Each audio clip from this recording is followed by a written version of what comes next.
கோலம் போட்டது என்னமோ காலையில் தாங்க. ஆனால் வீடியோ எடுக்கிறதுக்குள்ளே மதியம் ஆயிடுச்சு. அடிக்கிற உச்சி வெயிலில் ஒரு வீடியோ எடுத்து கிளம்பியாச்சு. எங்கே போகணுன்னு பார்த்தீங்கன்னா, நம்ம சிவன் கோயிலுக்கு தான். பவானி சங்கமேஸ்வரரை பார்க்காம எப்படிங்க?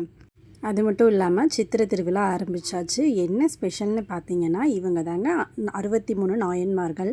ஃபஸ்ட்டு போனோடனே நம்ம சிவனை பார்த்து கும்பிட்டு அவங்கள சுற்றி இருக்கக்கூடிய நாயன்மார்களை பார்க்க வந்தோம். சூப்பராக அலங்காரம் பண்ணியிருந்தாங்க. அப்புறம் சாமியெல்லாம் கும்பிட்டு வெளியே வந்து தம்பியை வந்து கொடிமரம் கிட்ட நின்று ஃபோட்டோ எடுக்கலாம் அப்படின்ட்டு எடுத்துகிட்டு இருந்தேங்க. அங்கே வந்து நந்தியோடைய ஃபோட்டோ போட்டு கொடிமரத்தில் விழா ஆரம்பிக்குது அப்படிங்கிறதுக்காக ஏற்றியிருந்தாங்க கொடி. என்ன ஸ்பெஷல்னு பார்த்தீங்கன்னா, இப்போ அந்த 63 நாயன்மார்களையும் வச்சு அபிஷேகம் பண்ணுவாங்க. அதை பார்க்கலான்ட்டு போகும்போது ஒரு 2 பேர் வந்தாங்க. குழந்தைங்களுக்கு வந்து இந்த வேதம் கிளாஸ் வந்து நாங்கள் எடுக்கிறோம், ஒரு 10 நிமிஷம் கூட்டிகிட்டு வாங்க அப்படின்ட்டு உட்கார வச்சிட்டாங்க. இங்கேயும் கிளாஸ் ஆடான்னு அவனும் உட்காந்து பார்த்துட்டு இருந்தாங்க. இப்போ நம்ம பார்க்க வந்தது இந்த உற்சவ மூர்த்திகளுக்கான அபிஷேகத்தை தாங்க. ஃபஸ்ட்டு வந்து தூரமாக உட்காந்து பார்த்துட்டு இருந்தோம். ரொம்ப கூட்டமாக இருந்தது. நாங்கள் வந்து உள்ளே சாமியெல்லாம் கும்பிட்டு வெளியே வரும்போது இவ்வளோ கூட்டம் வந்துருச்சு. அப்புறமா கொஞ்சம் பக்கத்தில் போய் பார்க்குற மாதிரி இருந்தது. கரெக்டாக அப்போ தாங்க சிவபெருமானுக்கு பால் ஊற்றி அபிஷேகம் பண்ணிகிட்டு இருந்தாங்க.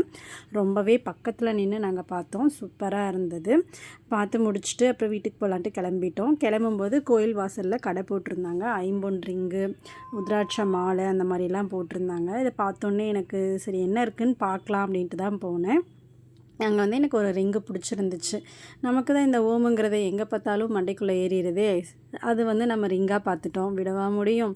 சரி, என்னோடய ரிங்கும் ரொம்ப சின்னது, டைட்டாக ஆகிடுச்சா. நான் ஸ்கூல் படிக்கும்போது வாங்கி போட்ட ரிங்கு, அதனால் வேறு மாற்றிக்கலாம் அப்படின்னு நினச்சிட்டு இருந்தேன். இதுதான் சான்ஸுன்ட்டு அங்கேயே ஒரு ரிங்கை வாங்கிட்டேங்க. நான் வாங்கி கையில் போட்டோடனே தம்பி இருந்துட்டு, அம்மா நானும் போட்டு பார்க்குறேன் அப்படின்ட்டு கேட்டுட்டு இருந்தான். ஆனால் அவனுக்கு கையில் வச்சு ரிங் எப்படி போடுறதுன்னே தெரியலை.